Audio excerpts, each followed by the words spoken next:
原来那老伯就是秦王。那秦王修剪了胡须，竟然一表人才，气宇轩昂。只是他怎会如此糊涂，竟不分美丑，被王兄戏弄？姐姐这样痛心疾首，我看出来了，你是真的中意那秦王了。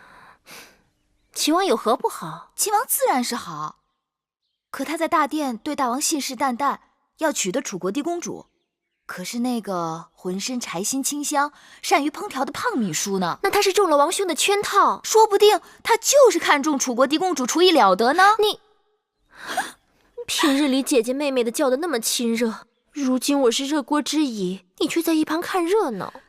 好了，姐姐莫急，你说你要我如何帮你才好？得有人出宫，告诉秦王实情。这有何难的？此事交给我了。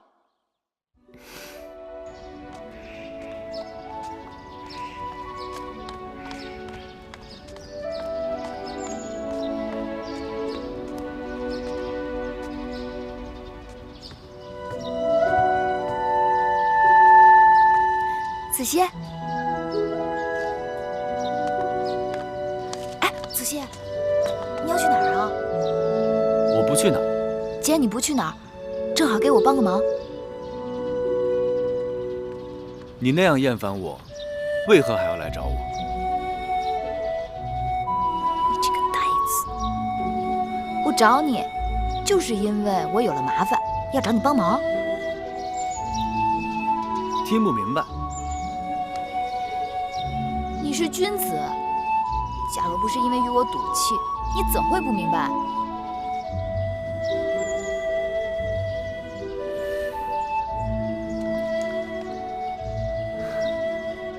我黄歇前生前世就是欠你的。说吧，又有何麻烦了？不是我有了麻烦，是舒姐姐有了麻烦。你得带我出宫一趟，去见一个人。那我得考虑考虑。谢过黄公子，走吧。这策论十分要紧，劳烦你带我去面见大王。大王忙碌天下之事，哪有功夫看你的东西？这策论就是天下之事。走，不可以貌取人，要么代为转交，你认识？不可对读书人无礼。你们快就快在不读。走。张子，你的伤还未好，怎么就跑到这儿来了？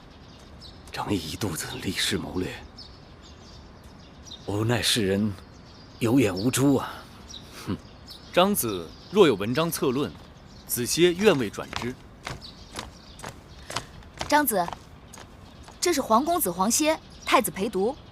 这是张子，曾为令尹朝阳的门客。不，朝阳不提也罢。朝阳待我如贱奴，我视朝阳已如仇敌，都过去了。可叹这身衣裳逼得张仪走投无路。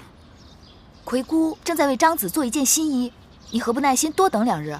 等？我张仪年庚已过40，一事无成，度日如年。黄公子，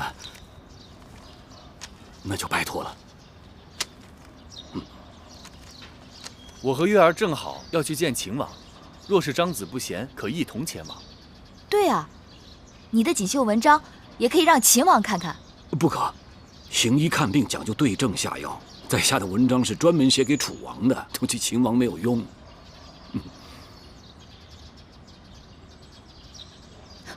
不管怎么说，一同去吧。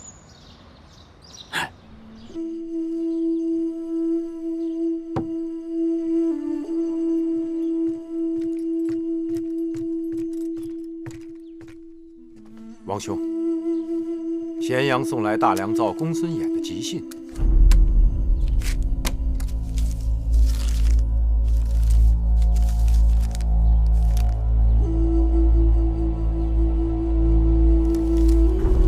出什么事了？年初，义渠国那边旧王病故，立了新王翟离。义渠国的王叔对此耿耿于怀。为此准备带着重礼到咸阳拜见寡人。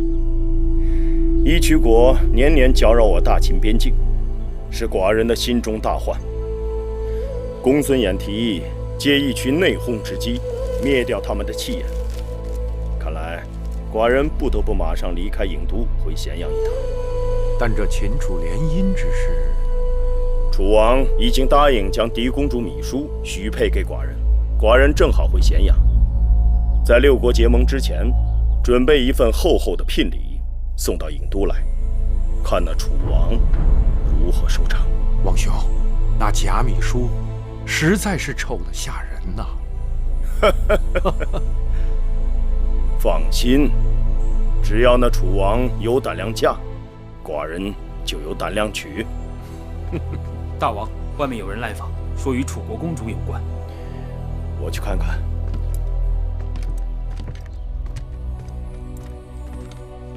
小丫头，怎么找老伯找到这里来了？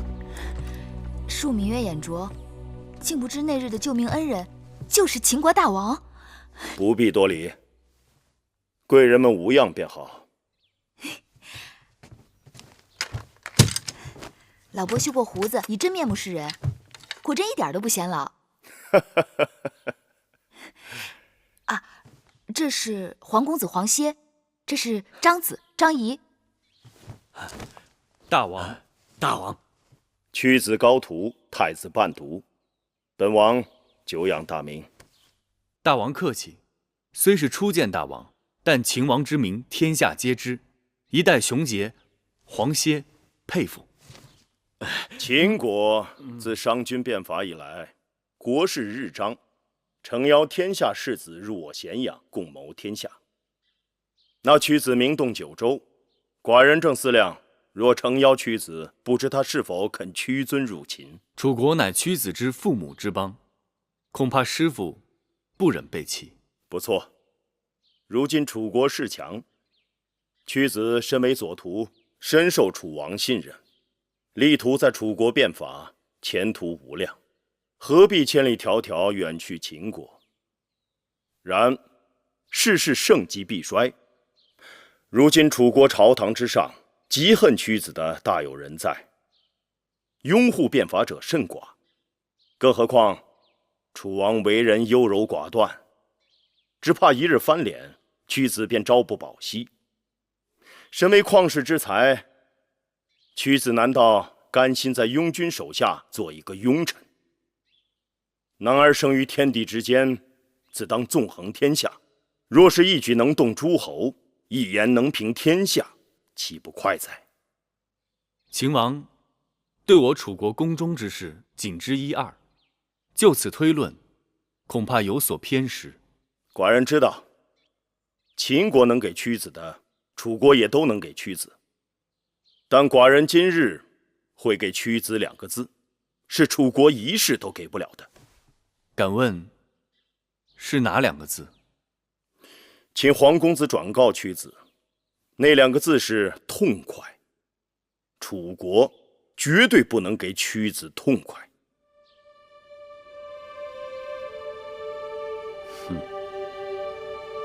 小丫头，你说寡人的话对还是不对？对，也不对。怎么讲？说给别人或许是对，但说给屈子，那便是不对。玉儿说的对，大王让黄歇转告屈子2个字，只怕屈子亦要还大王一字。何字？忠。子不忠父，乃为逆子；臣不忠君，终为二臣。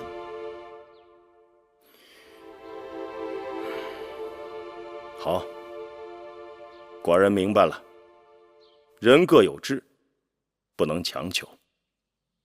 请黄公子转告屈子，若他日在楚国有什么委屈，无论何时，秦国的大门永远为屈子敞开。如此，多谢。